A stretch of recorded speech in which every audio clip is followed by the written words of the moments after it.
Bonjour à tous, je suis le mangeur de patates pour la Bucket Team et bienvenue dans ce nouveau concept qui consistera dans le fait de vous lire des livres et cette nouvelle playlist s'appellera Libre de droit car ce sont des histoires libres de droit ou des histoires écrites par nous-mêmes qui seront libres de droit. Merci et bon visionnage. On lisait dernièrement dans les journaux les lignes suivantes. Boulogne-sur-Mer, 22 janvier. On nous écrit: un affreux malheureux vient de jeter la consternation parmi notre population maritime déjà si éprouvée depuis 2 années. Le bateau de pêche commandé par le patron Javel, entrant dans le port, a été jeté à l'ouest et est venu se briser sur les rochers du brise-lames de la jetée. Malgré les efforts du bateau de sauvetage et les lignes envoyées au moyen d'un fusil porte-amarre, 4 hommes et le mousse ont péri. Le mauvais temps continue. On craint de nouveaux sinistres. Quel est ce patron, Javel? Est-il le frère du manchot? Si le pauvre homme, roulé par la vague, est mort peut-être sous les débris de son bateau mis en pièces, est celui auquel je pense, il avait assisté, ou assis 18 ans maintenant, à un autre drame, terrible et simple comme sont toujours ces drames formidables des flots. Javel aîné était alors patron d'un chalutier. Le chalutier est le bateau de pêche par excellence. Solide, ne craint aucun temps, le vent rond, roulé sans cesse par les lames comme un bouchon, toujours dehors, toujours fouetté par les vents durs et salés de la mer, traînant par le flanc un grand filet qui racle les fonds de l'océan, et détachant et cueille toutes les bêtes endormies dans les rochers, les poissons plats collés au sable, les crabes lourds aux pattes crochues, les homards aux moustaches pointues. Quand la bise est fraîche et la vague courte, le bateau se met à pêcher. Son filet est fixé le long d'une grande tige en bois garnie de fer qui laisse descendre au moyen de 2 câbles glissants sur 2 rouleaux aux 2 bouts de l'embarcation. Et le bateau, dérivant sous le vent et le courant, tire avec lui cet appareil qui ravage et dévaste le sol de la mer. Javel avait à son bord son frère cadet, 4 hommes et un mousse. Il était sorti de Boulogne par un beau temps clair pour jeter le chalut. Or, bientôt, le vent s'éleva, et une bourrasque survenant força le chalutier à fuir. Il gagnait les côtes d'Angleterre, mais la mer démontait, battait les falaises, se ruait contre les terres, rendait impossible l'entrée des ports. Le petit bateau reprit le large et revient sur les côtes de France. La tempête continuait à faire infranchissables les jetées, enveloppant d'écume, de bruit et de danger tous les abords de refuge.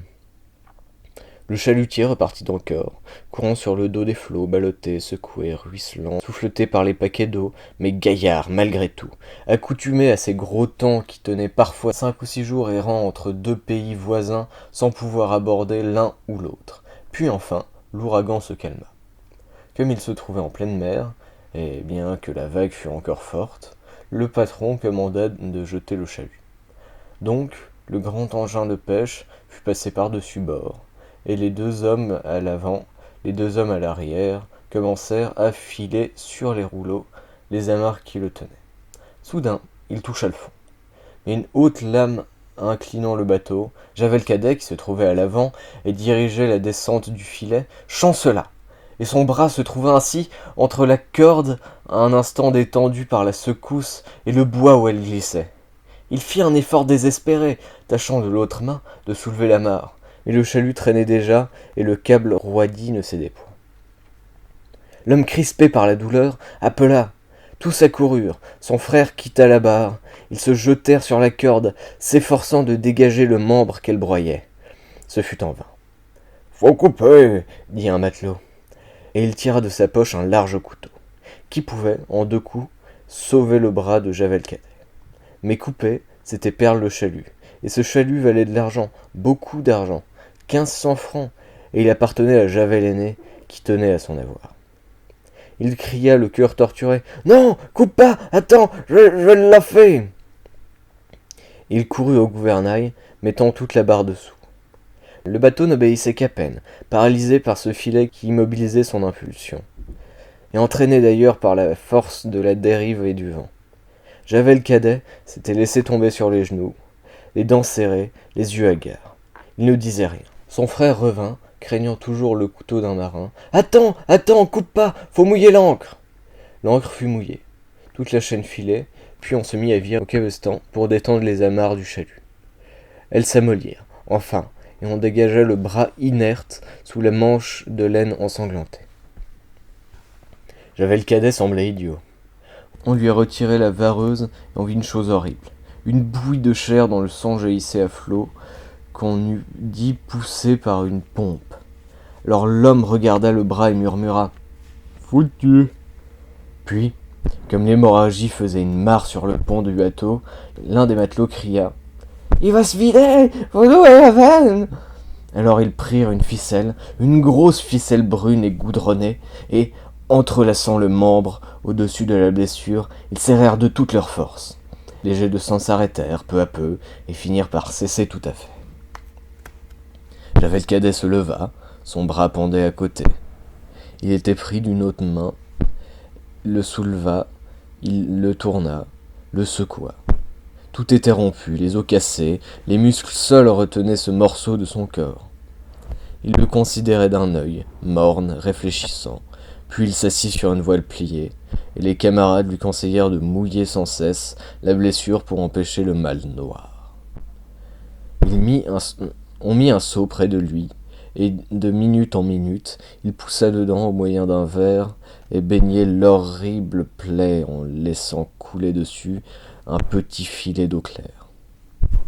« Tu serais mieux en bas, lui dit son frère. » Et il descendit, mais au bout d'une heure, il remonta, ne se sentant pas bien tout seul. Et puis, il préférait le grand air. Il se rassit sur la voile et recommença à bassiner son bras. La pêche était bonne, les larges poissons à ventre blanc glissaient à côté de lui, secoués par des spasmes de mort. Il les regardait sans cesse, d'arroser ses chairs encrassées.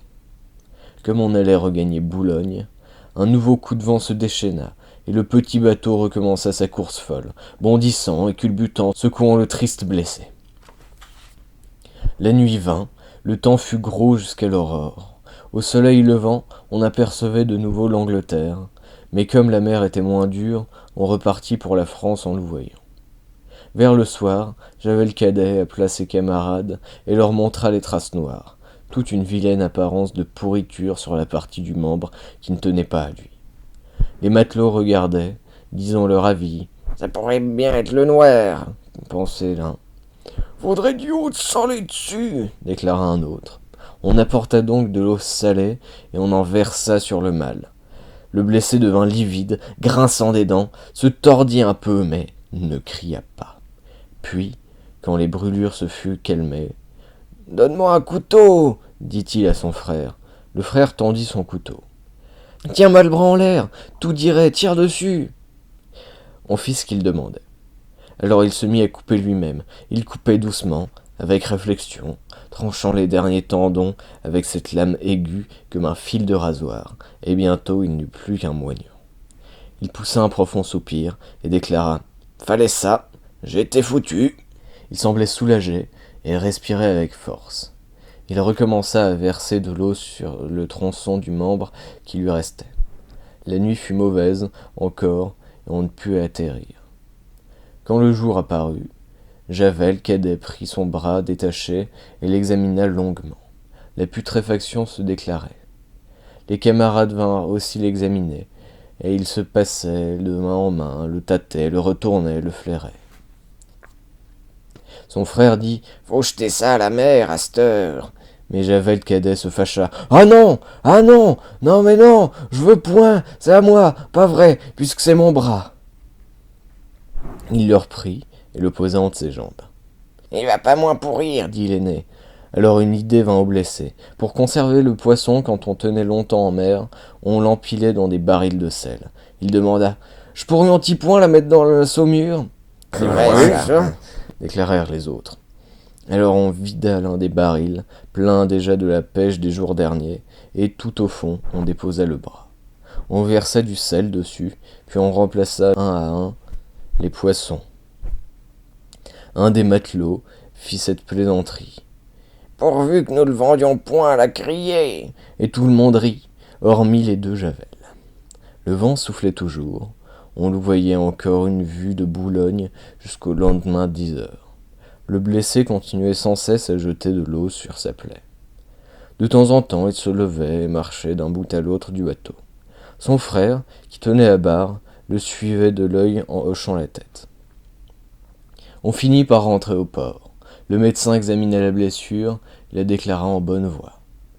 Il fit un pansement complet et ordonna le repos.